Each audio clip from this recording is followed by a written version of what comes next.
Banjir Pangkalan neca 2 kecamatan.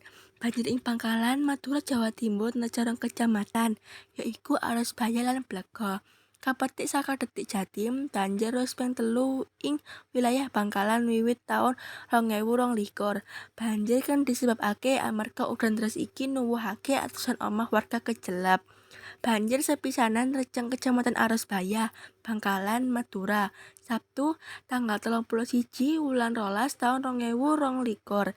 Miturut Kepala Seksi Kesejahteraan Masyarakat Kecamatan Arosbaya, Mustir ngendharake ana 824 kakak saka 11 dusun kang katerak banjir.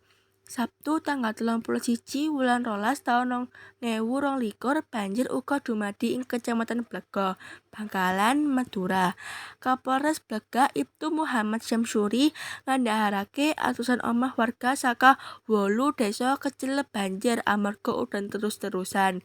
Banjir uga nuwuhake dalan akses saka Blega menyang Sampang lumpuh amarga dalan kebak banyu. Ing taun 2023 iki banjir dumadi maneh ing Kecamatan Blega Minggu tanggal 8 wulan 1 taun 2023. Kepala Badan Pelaksana BPBD Pangkalan, Heri ngandharake ana 3.000 jiwa saka 8 désa kang kena banjir.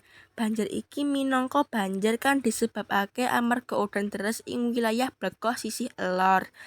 Menawa Kadinsos Bangkalan Wibagya Soeharto nalika dijaluk keterangan ngandharake menawa pihak pemerintah mbukak pawon umum ing kantor kecamatan kanggo ngantisipasi lan biyantu warga kang ora bisa masak.